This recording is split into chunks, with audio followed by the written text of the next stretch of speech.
Equity matters at Westerville City Schools because Westerville City Schools is a place where we want every student to feel like they belong here.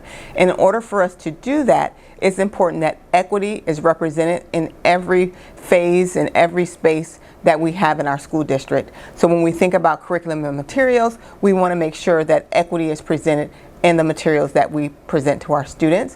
When we think about equity in our hiring practices, we want to make sure that our hiring is representative of our student populations as best as we can. So equity is really important here in Westerville City Schools because we want to ensure that our students and our families and our staff feel that they're represented here in our school district and everyone feels like they belong.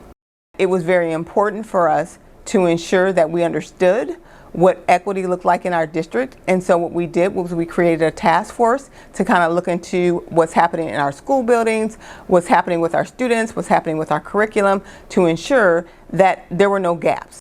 And our community has really helped us in the last 2 years is placing equity facilitators in every building from pre-K all the way to 12th grade to ensure that our staff was really focusing in on anything that was misrepresented, any gaps, any disparities, and also providing professional learning around equity. And so I believe that with our equity facilitators, and then we also have an equity specialist who works alongside me, then we're able to kind of cover all the areas in regards to professional learning, in regards to any disparities or any gaps that's happening with academic achievement, with discipline, with in working with our parents and our community to ensure that everything that we do in our building is equitable. Each building created 2-year equity plans. And so within those plans, they had to begin to think about what does our curriculum look like, or what do our books look like for enjoyment for students.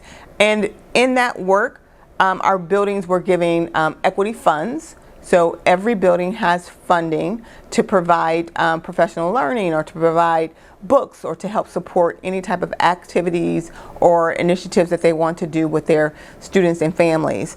And so in some of our buildings, it was about creating a library for our staff, right? So they can begin to continue to learn about things that maybe they weren't sure about. We also built and created additional library resources for our classroom teachers.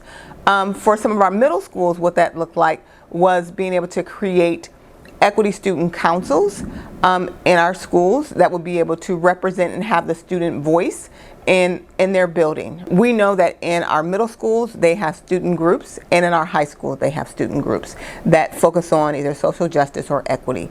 And so students are really excited about getting together and being able to let their voice be heard about some of the things that are great and some of the things that we know that we need to work on in regards to equity and inclusion or diversity. So I'm really excited about the direction that we're going in our district, and I think that's a way that we're moving forward with equity in mind.